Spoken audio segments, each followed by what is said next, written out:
Donald Trump is now begging Vladimir Putin to stop bombing Ukraine.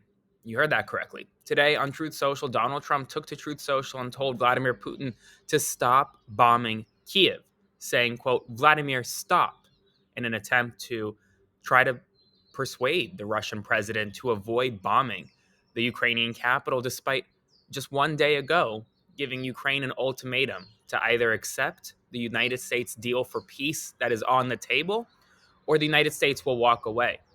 Well, if you looked at that deal was extremely pro Russia. It gave the Russian government everything it wanted, from control over the currently controlled areas in Lugansk and Donetsk and the other regions in Ukraine, to a legal recognition of Crimea and the Crimean Peninsula, to ensuring that Ukraine will never join NATO. And despite all of that, the Russian government bombed Kiev in one of the worst attacks since the start of the war overnight.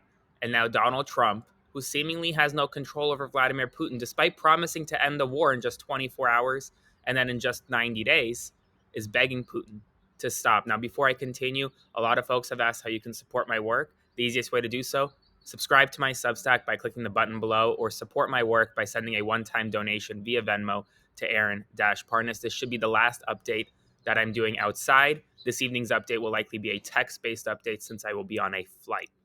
In addition, China is publicly disputing Donald Trump's claims that there are trade talks underway, saying no negotiations have taken place and any reports of discussions are false. Chinese officials are saying, listen, we're open to talks, but we haven't had any with the United States government, and any suggestion to the contrary is seemingly false. A federal judge appointed by Donald Trump in Maryland, Judge Stephanie Gallagher, has ordered that the Trump administration facilitate the return of a second migrant deported to El Salvador. The first deportation facilitation order was the Kilmar Abrego Garcia case, and will now, based on that order, Judge Gallagher has ordered that the Trump administration bring back a 20-year-old Venezuelan man wrongfully deported to El Salvador, ruling that the removal violated a court-approved settlement protecting certain asylum seekers. Now, we don't know the name of this 20-year-old man. She just said the pseudonym, quote-unquote, Christian.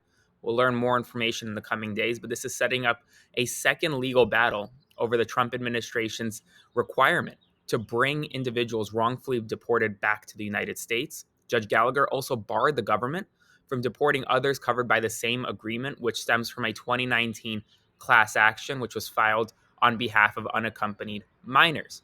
We're about to see whether or not the Trump administration will bring this 20-year-old man home. Now, speaking about Kilmar Abrego Garcia, late last night, Judge Zinnes actually paused discovery in Kilmar's case for a period of 1 week on agreement from both Kilmar's attorneys and the United States government.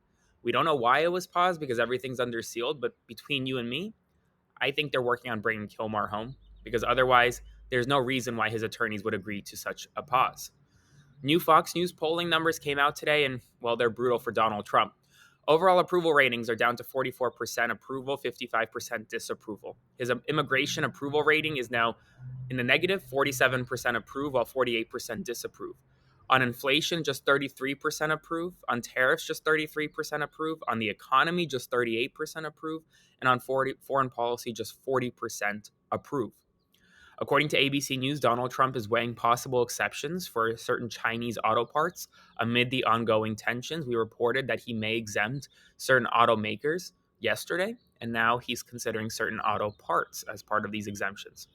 Tornado survivors in Arkansas are being denied FEMA federal aid after Donald Trump rejected the state's request for a major disaster declaration back in March. Governor Sarah Huckabee Sanders, the Republican governor who previously served as Donald Trump's press secretary, begged the Trump administration to issue a major disaster declaration, but the Trump administration turned it down. These storms hit Mississippi and Missouri and Arkansas, killing over 40 people, leaving many homeless.